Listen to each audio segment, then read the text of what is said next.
Hello, everybody. Welcome to Axiom. It's been a while. A couple of things going on. As you can see, we are still going strong daily with our online protests and still pushing the petition. This is the fourth anniversary, starting Labor Day up to the 6th, which is Saturday, for Chris Skinner's death. And a lot of sort of drama once again with a couple of flying monkeys have been going on. So, um, in light of that, of what's been going on, uh,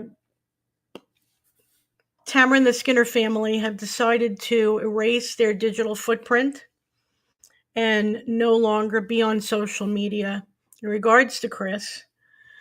However, they're still fighting for his justice. And so, what we've decided together is I will be their advocate from this point on.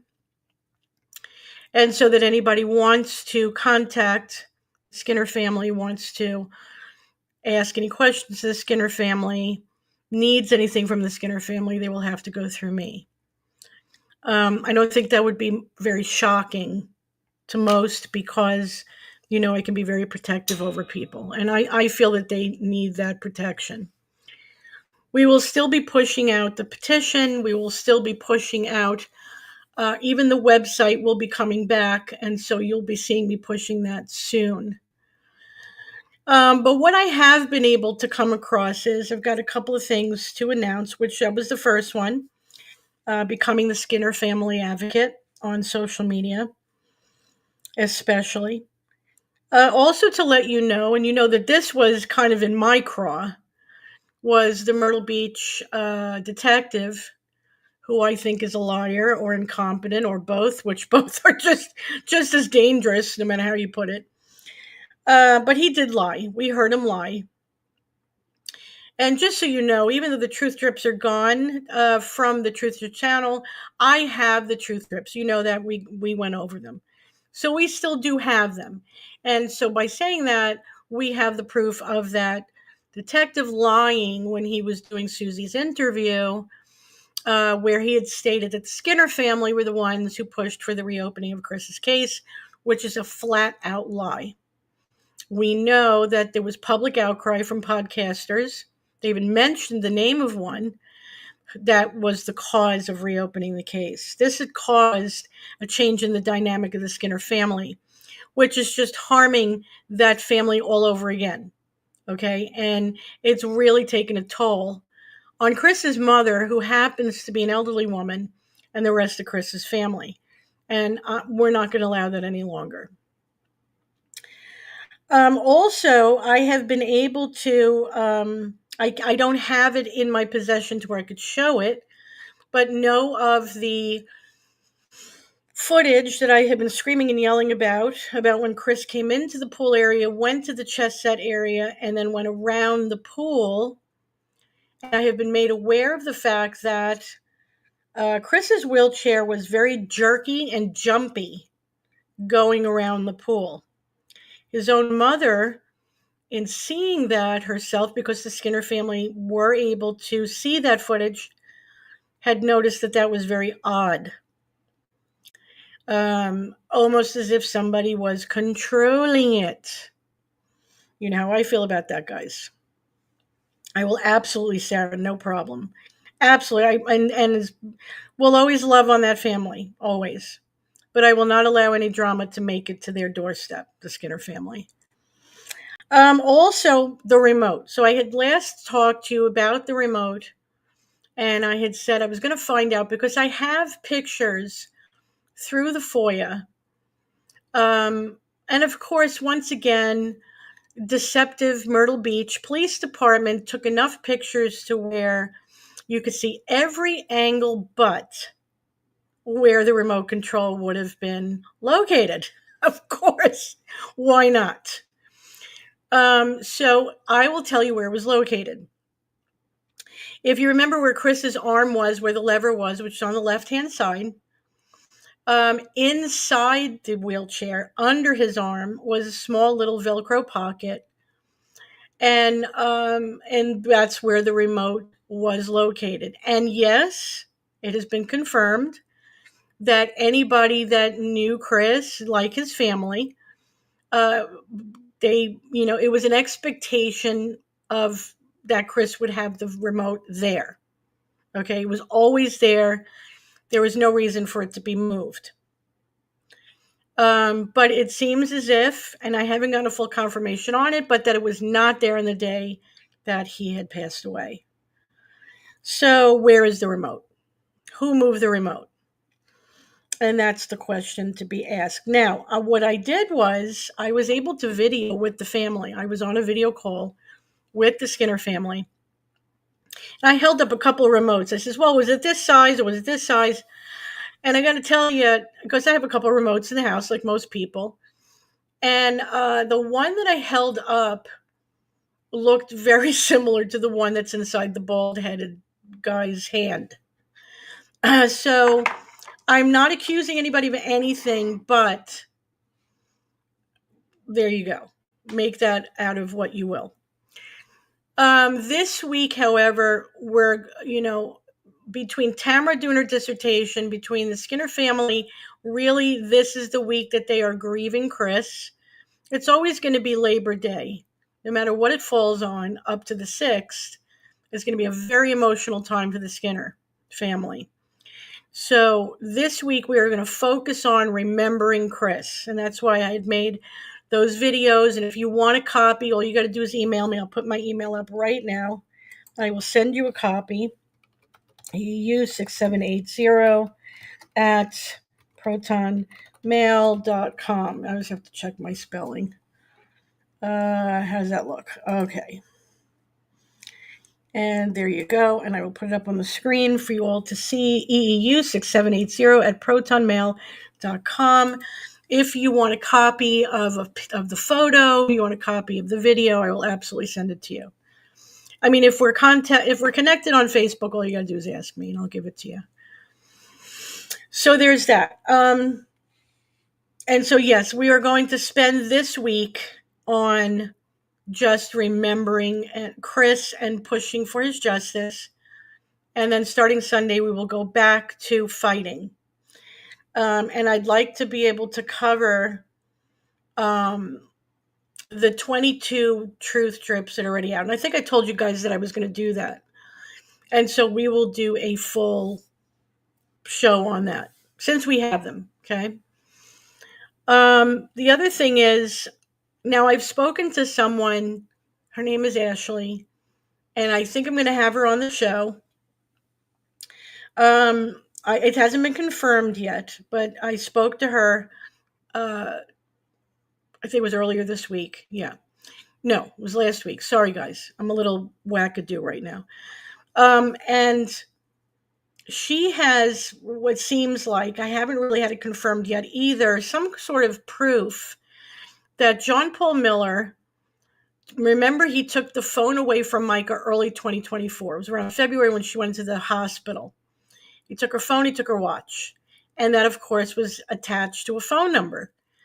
Micah had to get a new phone, she had to get a new watch, and she got a new phone number. And if you remember, Micah had given that new phone number to Allison. We somewhere out there in social media land have a copy of that voicemail of Micah calling Allison.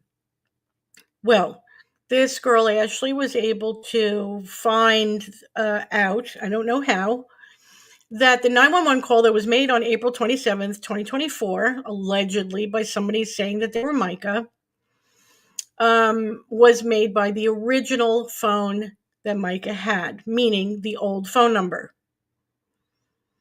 And let me reiterate one more time, Micah didn't have that phone, nor did she have that phone number anymore. So who was the person who had that phone? Who was the person who had that phone with that phone number? Anybody? You want to take a wild guess? I'll give you a second. I'm sure you guys will come up with the answer. I'm just waiting. I know that YouTube takes a little while and it's a little slow.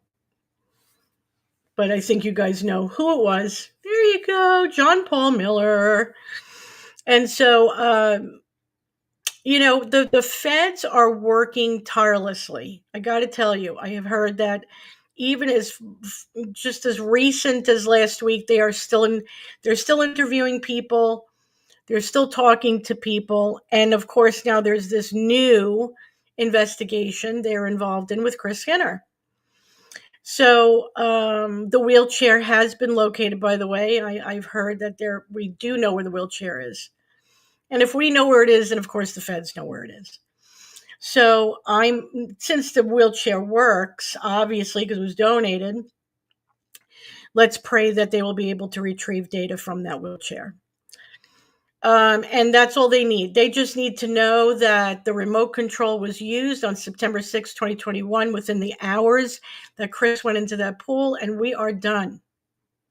And just like with Micah, where she did not use her weapon and she did not use the ammo that she purchased that day, and that was the smoking gun, no pun intended, for Micah's case, this will be the smoking gun in Chris Skinner's case. Imagine that.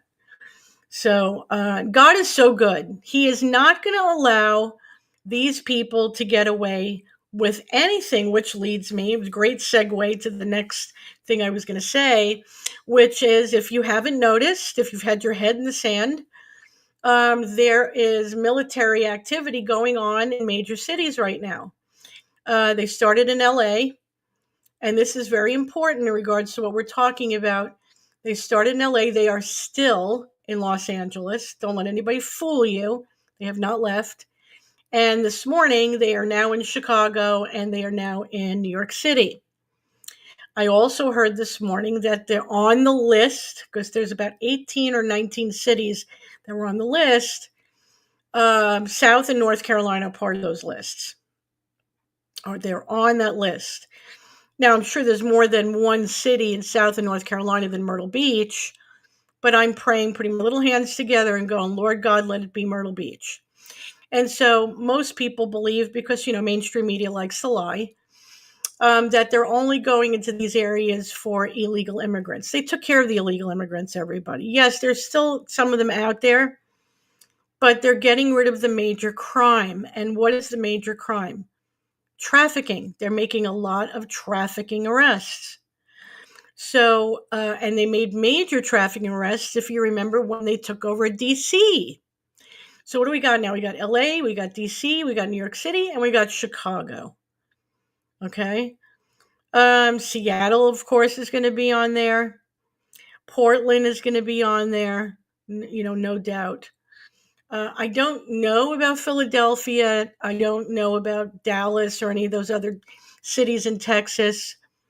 I can only assume that Fort Lauderdale and Miami might need to be looked at, because those are massive trafficking ports in those areas. Orlando is another one. And then, of course, the Carolinas. You just cannot ignore the Carolinas, because that is a middle ground for the trafficking that goes on between the very southern tip of Florida to the New England area, mostly New York. So it's happening now, people. It's happening. So for all we know, they just arrested. Let me see. What did Gigi just say? I just looked over at you guys, so sorry that I haven't looked over. They just arrested 2 for the church that was trafficking located in Houston. They arrested 1 in North Carolina and 1 in Florida. Praise God. So they're doing it. So the movement is happening. So I would hope that, and I do remember that story, Gigi. I think I might have shared it here on the channel. Not live, but I just kind of posted it up on the channel. So I know what you're talking about. Yes, and there's a lot of movement going on, a lot of arrests going on. Don't get frightened, people. If you see the military out there, you have nothing to hide. You got nothing to worry about. They're there to protect us. And they're mixed in with, the marshals and the feds. So it's not like it's just the military alone. JLR was just covering what's going on in Chicago this morning. So I have been watching him for a while. But I just wanted to give you an update on what's going on with the Skinner family. They have not disappeared. But they, it was a decision that was kind of mutual amongst all, that it would be best that I just stand for them in social media. And why? Because I can take the hits and the punches on social media. I can take the attacks. You know me, it just fuels me to come back with 10 times more. They're not like that right now. They're very emotional, especially this week. And, this is their brother, this is their son. You can't compare what they're going through in grief. It doesn't just end because it's been 4 years. This is all reopened up old wounds, reopening this case, which is why it was very wicked of this stupid deputy coroner to make it sound like the Skinner family caused, this case to be reopened, and made her, the son and the daughter of Chris, think that they were just looking to go after Susie, like there was some sort of a, revenge going on. And that wasn't the case at all. It wasn't even close. As a matter of fact, it was the coroner's office and the police department that called the Skinner family as interviews, just like everybody else, when they reopened this case. And instead of the detective and the, deputy coroner saying that, they turned it around and made it sound like it was on the Skinner family, which caused a rift between the family. And that's just wicked. And between that and the lies of both the detective and the deputy coroner, it's obvious they're covering something up. They're working for somebody, and it's not the taxpayer. That's definite. So, yeah, I'm going to be the voice. Yeah, it is all fresh, and it's enough already. If you remember, not Miller family, the Francis family went through this a little bit too. There was a lot of attacks in the beginning from all these flying monkeys. The difference between me and them is I will, lose my temper, and that happens. Jesus flipped tables. And when the wicked come at me, the way that they do with their attacks, I flip out on them. And they don't like that. I flip out on them with the truth. I flip out on them with fervent and righteous anger. And so they never win. And so that's absolutely what's going to happen. If anybody wants to go toe to toe with the Skinner family, you're going to have me in your face. And that's not going to be a good thing for you. So, last warning. So, anyway, that's what's going on. So, we're just going to give them a break for this week. Let them, be together as a family. Let them grieve. Let them go through this. It's very emotional. And then, most likely, we will be starting to cover. Like I said, we're going to go over first the 22 truth strips that I have here. We will go over them. And then I asked if there was anything new that they'd like me to put out, and they're going to think about it. And if they do, I will. So, yeah, let's keep them in our prayers. And again, let me give you my email address. And if you want the photo that we made, which is, Chris in the chair and the blue heart, I will send you that. Or if you want any of the videos of Chris to share either on your profile picture or on your page, and especially for this week, just to show, to show respect to the Skinner family, that we are remembering Chris this week with them. Just give me an email and I will send it to you. People are very mean and very hateful. And, it's not just the flying monkeys. There's some content creators that really need to learn how to be kinder. And I'm not going to go into it on who it is, but, I've bitched about them before. I don't think it's really much of a guess, but it was very nasty. It was very nasty, and it's just uncalled for. It's just uncalled for. And so to be nasty like that to people who are grieving and need help, I think is just the most pathetic thing I've ever heard in my life. Yeah, there's a lot of nastiness online. And I think people do that because they become keyboard warriors. They have no ability to defend themselves or to stand up for themselves in their real life. So they come onto the internet and they bully people because it makes them feel good for that moment. And they don't realize that it actually really shows how it makes them look weak. It makes them look very weak. So, and stupid, weak and stupid. Um, and then we also know those ones that are in it for the clicks and the likes. You know me, I'm going to tell it like it is. Okay. I'm not monetizing. You could check every platform I'm on. I'm not in it for the money. Maybe one day I will, but not today. I've made a conscious decision to not do that for Micah and Chris. You can't be justice for Micah, not justice for Chris. I don't care what you say. You can't be for one, for not for the other, because both have been affected by the same people. So you're talking out of both sides of your mouth if you say that you're just justice for Micah, not justice for Chris.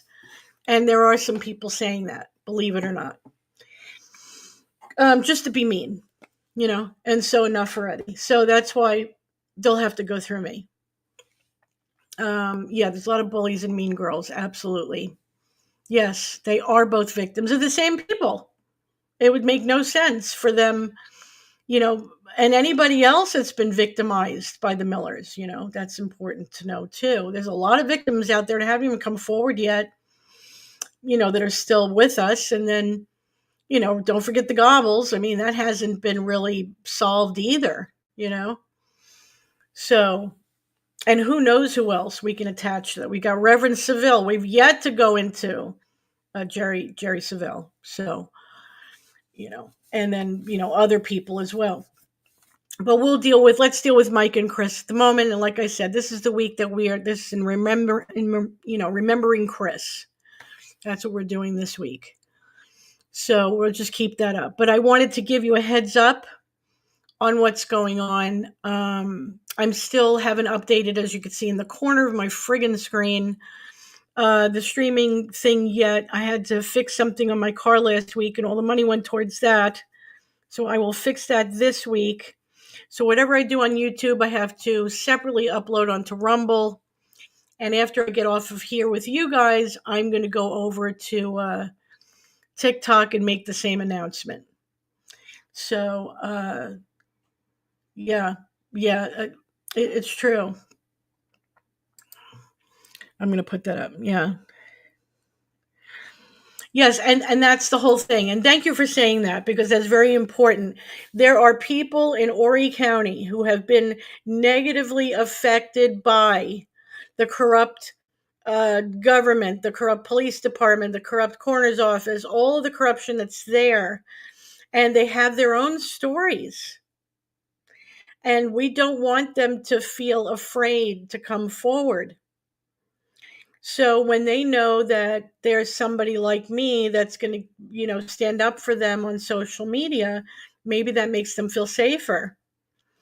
And so that's why I'm doing this as well. I'm protecting the people from that are victims that want to come forward, and they don't want to deal with the drama. They don't want to deal with the mean girls. They don't want to deal with all of that crapola that goes on social media, so they can come through me.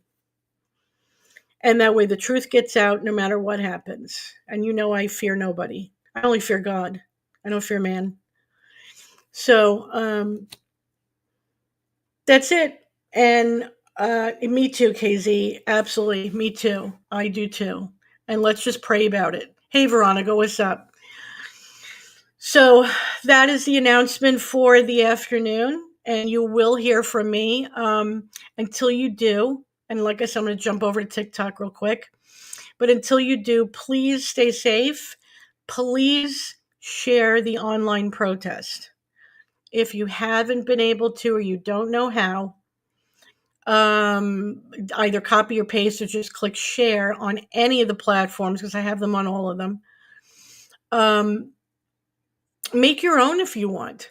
Just type it out, or contact on your phone or via email, or go on their websites, the FBI, Department of Justice, the Attorney General's office, the marshals, a SLED, whoever it is, just contact them and let them keep hearing the names Micah Miller, Chris Skinner.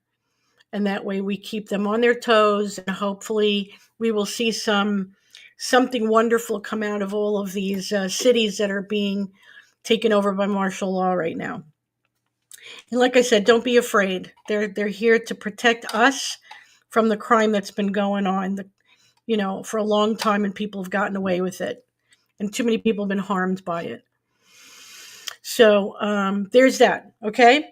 But until I see you guys again, thank you for joining me. I love you guys, and you're wonderful, very supportive. If you need anything, just email me. Please stay in Psalm 91, the Lord's Prayer in Jesus' name. And until I see you guys again, stay safe and God bless.